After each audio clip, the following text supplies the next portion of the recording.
Former First Lady and mother to a U.S. President, Barbara Bush is no stranger to politics. But it's her charity work and dedication to her children, grandchildren, great-grandchildren, and husband of 70 years that defines her. As a privileged girl growing up in the suburbs of Rye, New York, Barbara Pierce's future was on track, until she met a handsome prep school boy named George Bush at age 16.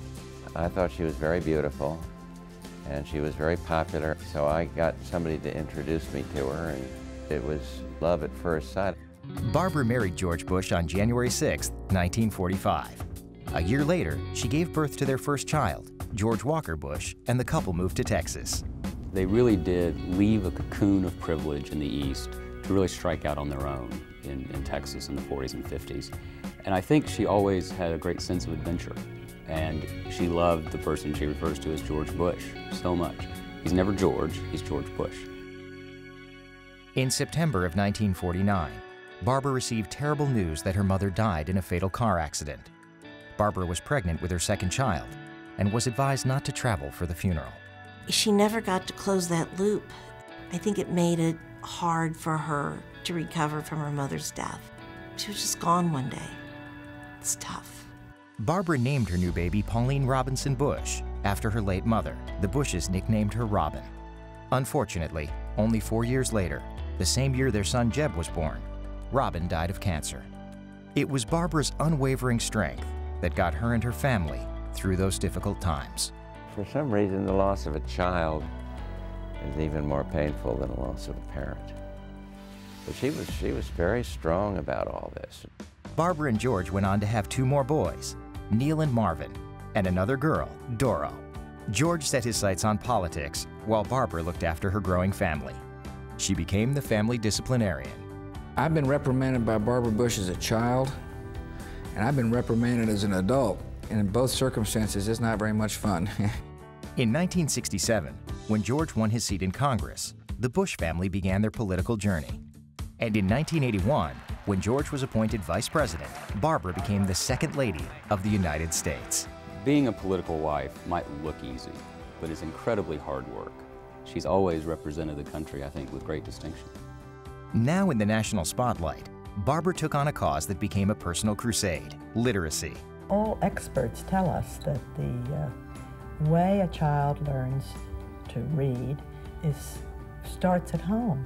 The parents are the first teachers, and it's just a wonderful way for children to begin to learn. In 1989, Barbara became First Lady of the United States. During the first days of the administration, Barbara set up the Barbara Bush Foundation for Family Literacy.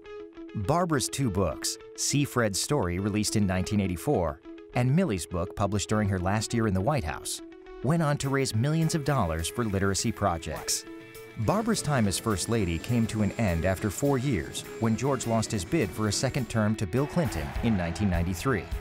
And as a result, the Bush family returned to Texas.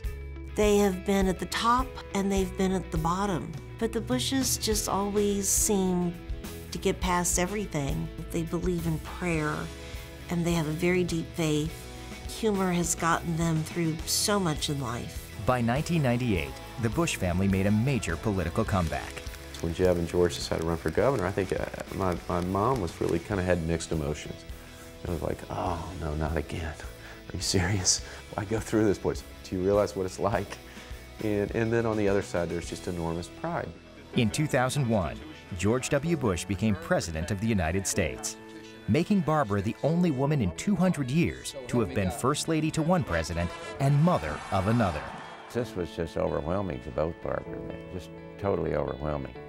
And again, the emotional moment was when he hugged us after taking the oath of office.